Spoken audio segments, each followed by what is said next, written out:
but gradually. Because man and woman have to perfect themselves. You perfect yourself gradually. You know, it won't come up overnight. And that's what gives us stress, because most of us, we find this truth, and then we like, oh, I gotta change. And then we start giving ourselves hell because we're like, oh, it's hard. I still have these habits. But we have to realize that it takes time.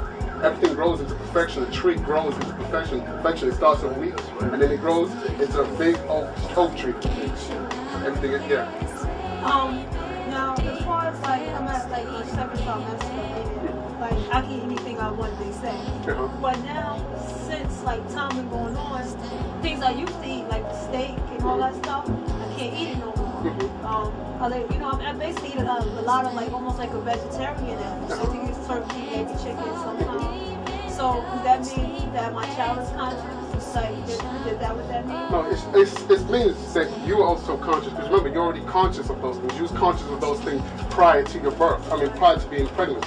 You was conscious of those things. So now you have more of a reason, because you're being selfless. You're not being selfish no more. Say, well, I'm gonna eat whatever I want to eat because it's just me. Now you realize that, and that's in the subconscious part of you, that you realize that there's a life form that's coming through me. I want to give this life form the best, so I'm going to watch what I eat. So naturally, you're now responding to those seeds that you planted maybe a year ago, maybe 5 years ago. Now you're actually responding to it, and now you're doing those things that will better, give your child a better chance in life.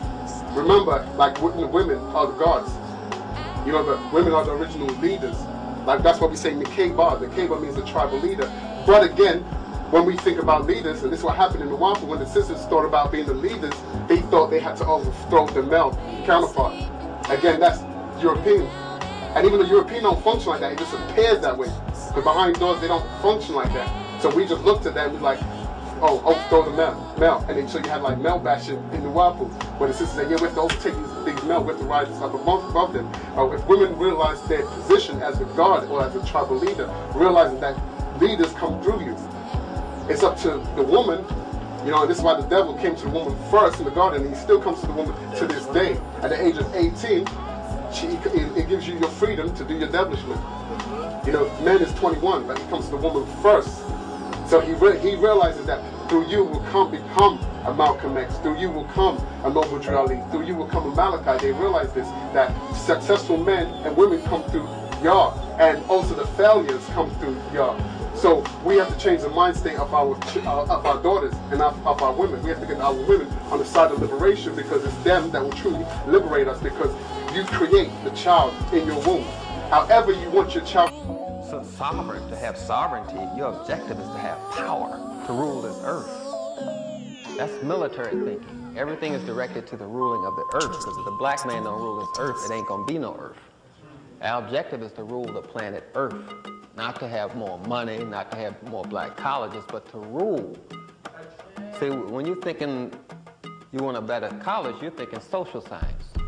No, you want power to rule this planet Earth. That's what you want. That's how the Europeans think. Or whatever they call thinking. Because actually they process information. Thinking is totally different from processing information. But that's another lecture.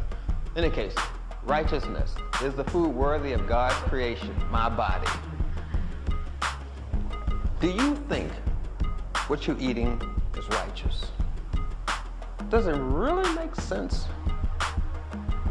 If I were to give you a hamburger and tell you to put the hamburger in a bowl of milk and eat it, would you do it? Does that really make sense? You say, no, I wouldn't do that. Suppose I change the milk to cheese. What you do? See?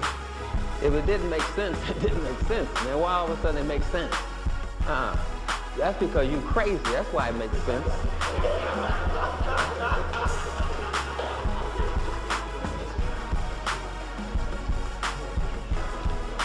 Does this food work in unity with my goal of optimal health? You say, wait a minute. Does what I'm doing really make sense? Now, I know God knows what God is doing. Can we agree on that? Yeah, okay. Now, if God wanted salt on the tomato,